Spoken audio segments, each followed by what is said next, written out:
Mr. Beast being the kingpin of YouTube is not uncommon knowledge. In fact, it's probably something that will be taught in classrooms at some point. Mr. Lunchley over here has nearly 500 million subscribers. Do you know how insane that is? That is 6% of the entire world's population that is subscribed to this guy. It's honestly very impressive given that he started as just some guy playing Minecraft mods in his room. A lot of people have seen the success of Mr. Beast and try to replicate it, leading to varying results. I have some respect for people like Ryan Trahan, as you can at least differentiate him from Mr. Beast in some manner. On the other hand, however, there's people like Brent Rivera who just directly rip from Jimmy while still getting millions of views. However, before the Mr. Beast copycats and the uncanny thumbnails, there was someone else who held a chokehold on the internet. From his gaming content with his friends to his downright insane challenges that you could only describe as crazy. Or even unspeakable.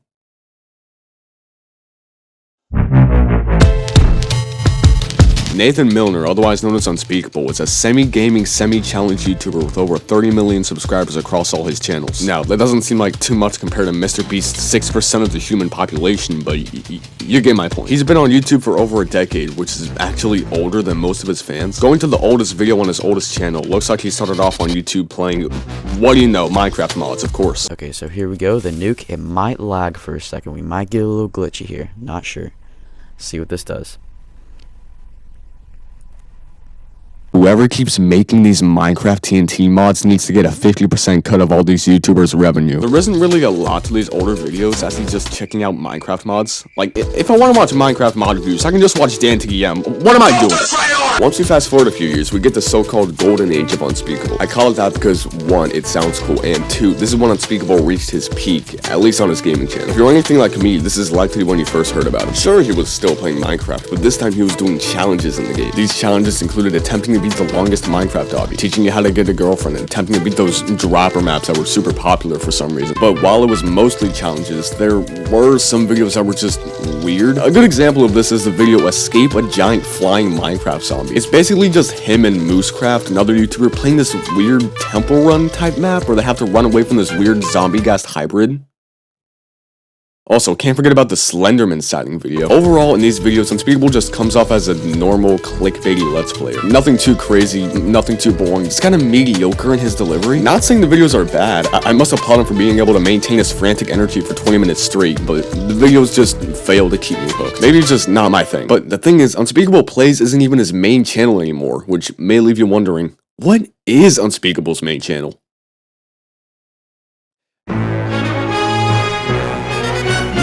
Now I want to focus on his IRL challenge videos, which for me are the real bread and butter across all his channels. He started off with some basic stuff like try not to laugh challenges, but it eventually evolved into something greater. These newer challenge videos come off really clickbaiting the thumbnails, but they mostly aren't in reality. He actually does what he says on the thumbnails, unlike Mr. Beast. What do these thumbnails mean, Jimmy? In these newer challenge videos, he mainly does giant projects / challenges that only an 8-year-old could think of. He fills his house with plastic balls, makes giant Lego towers, makes a giant board game in his home. You get the idea. He mostly does these challenges with his friends James and Gabe.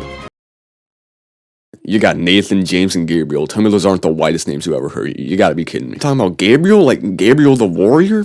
Minecraft Story Mode? That game sucks. Why would you name your kid after that? The trio's personality feels a bit over the top, but I must say it is pretty entertaining. I don't think I actually got bored watching any of their videos, but that's probably because the target demographic is middle schoolers. But still, they managed to make something as mundane as building a Lego tower engaging. Have you ever played with Legos without playing with the characters? Yeah, it's super boring. The fact that you're able to pull this type of engagement is impressive. As far as their dynamic, they all just seem like carbon copies to me except for Nathan. I'm sure if I actually watched these videos, I'd be able to differentiate their personalities, but I'm not gonna subject myself to that. One of my favorite videos by them was the one with the giant board game, and that one still manages to be entertaining even when it's 40 minutes. Jeez. To sum it up, Nathan knows what he's doing. I hate to keep drawing comparisons, but at this point in his career, he just seemed like a smaller Mr. Beast. It wasn't too similar to the point where he was copying, but he wasn't totally different enough to make this point completely outrageous. I think the reason kids would watch Unspeakable over Mr. Beast is because of his relatability. When you're a booger picking 10-year-old, you can't build your own Willy Wonka factory unless your parents are really rich. But what you could do is fill your entire house with plastic balls.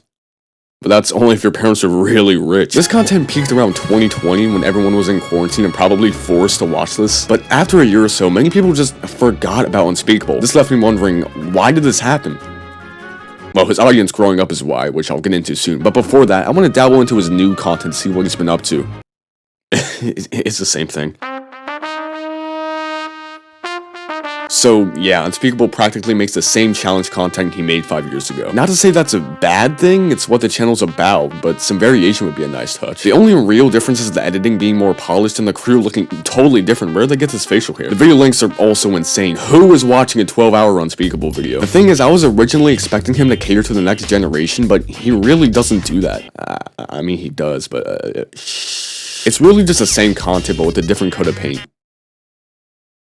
From what I've seen, Unspeakable isn't one to change, and it's unlikely he ever will in the near future. Some people may look back at Unspeakable and be like, oh, I miss Unspeakable and the crazy shenanigans he got up to, but he still does them, and it's not any less entertaining, to be honest. I think the point I'm trying to make with this video, besides looking back at how unhinged this guy is to show that the people you watched haven't changed. You have. So it's all your fault.